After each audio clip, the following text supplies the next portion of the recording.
ಅಂದರೆ ಇದು ಒಟ್ಟೆ ಟೋಟಲಿ ಇದೊಂದು ಹಿಂದೂ ವಿರೋಧಿ ಸರ್ಕಾರ. ಈ ಸರ್ಕಾರವನ್ನು ಎದುರಿಸುವಂಥ ಸಾಮರ್ಥ್ಯ ಬಿ ಜೆ ಪಿ ರಾಜ್ಯಾಧ್ಯಕ್ಷ ಇಲ್ಲ. ಸಂಪೂರ್ಣ ಬಿ ಜೆ ಪಿ ರಾಜ್ಯಾಧ್ಯಕ್ಷ ವಿಫಲಾಗಿದ್ದರಿಂದ ಇವತ್ತು ಅಲ್ಲಿ ಸಾಕಷ್ಟು ಭಿನ್ನಾಭಿಪ್ರಾಯ ಇದೆ. ಆರ್ ಅಶೋಕ್ ಬರ್ತಾಯಿಲ್ಲ, ಅಶ್ವಥ್ ನಾರಾಯಣ ಬರ್ತಾಯಿಲ್ಲ, ಯಾರು ಪ್ರಮುಖರು ಬರ್ತಾಯಿಲ್ಲ.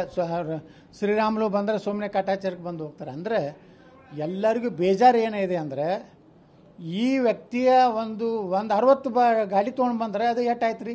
4 ಜನ ಬಂದಾರಂದ್ರೆ ಅಲ್ಲೇ ಒಂದು 200-300 ಜನ ಆದರು. ಇನ್ನೊಂದು 500-600 ಜನ ಒಂದು ವಿಧಾನಸಭೆಗೆ 1,000 ಮಂದಿನ ಕೂಡಿಸೋದಾಗಿಲ್ಲ.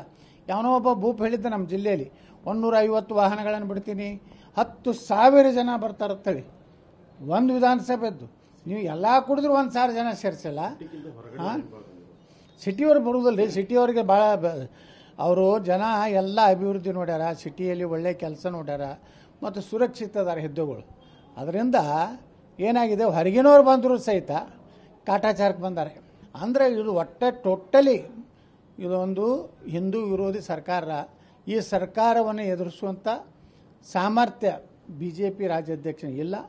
ಸಂಪೂರ್ಣ ಬಿ ಜೆ ಪಿ ರಾಜ್ಯಾಧ್ಯಕ್ಷ ವಿಫಲಾಗಿದ್ದರಿಂದ ಇವತ್ತು ಅಲ್ಲಿ ಸಾಕಷ್ಟು ಭಿನ್ನಾಭಿಪ್ರಾಯ ಇದೆ. ಆರ್ ಅಶೋಕ್ ಬರ್ತಾಯಿಲ್ಲ, ಅಶ್ವಥ್ ನಾರಾಯಣ ಬರ್ತಾಯಿಲ್ಲ, ಯಾರು ಪ್ರಮುಖರು ಬರ್ತಾಯಿಲ್ಲ. ಶ್ರೀರಾಮುಲು ಬಂದರೆ ಸುಮ್ಮನೆ ಕಾಟಾಚಾರಕ್ಕೆ ಬಂದು ಹೋಗ್ತಾರೆ. ಅಂದರೆ ಎಲ್ಲರಿಗೂ ಬೇಜಾರು ಏನಿದೆ ಅಂದರೆ ಈ ವ್ಯಕ್ತಿಯ ಒಂದು 60 ಗಾಡಿ ತೊಗೊಂಡು ಬಂದರೆ ಅದು ಎಷ್ಟಾಯ್ತು ರೀ? 4 ಜನ ಬಂದಾರಂದ್ರೆ ಅಲ್ಲೇ ಒಂದು 200-300 ಜನ ಆದರು. ಇನ್ನೊಂದು 500-600 ಜನ ಒಂದು ವಿಧಾನಸಭೆಗೆ 1,000 ಮಂದಿನ ಕೂಡಿಸೋದಾಗಿಲ್ಲ. ಯಾವನೋ ಒಬ್ಬ ಭೂಪ್ ಹೇಳಿದ್ದ ನಮ್ಮ ಜಿಲ್ಲೆಯಲ್ಲಿ 150 ವಾಹನಗಳನ್ನು ಬಿಡ್ತೀನಿ, 10,000 ಜನ ಬರ್ತಾರಂತೇಳಿ ಒಂದು ವಿಧಾನಸಭೆದ್ದು. ನೀವು ಎಲ್ಲ ಕುಡಿದ್ರು 1,000 ಜನ ಸೇರಿಸಿಲ್ಲ. ಹಾಂ, ಸಿಟಿಯವ್ರು ಬರುವುದಿಲ್ಲ ರೀ. ಸಿಟಿಯವ್ರಿಗೆ ಭಾಳ ಅವರು ಜನ ಎಲ್ಲ ಅಭಿವೃದ್ಧಿ ನೋಡ್ಯಾರ, ಸಿಟಿಯಲ್ಲಿ ಒಳ್ಳೆ ಕೆಲಸ ನೋಡ್ಯಾರ ಮತ್ತು ಸುರಕ್ಷಿತದಾರ ಹುದ್ದೆಗಳು. ಅದರಿಂದ ಏನಾಗಿದೆ, ಹೊರಗಿನವ್ರು ಬಂದರೂ ಸಹಿತ ಕಾಟಾಚಾರಕ್ಕೆ ಬಂದಾರೆ.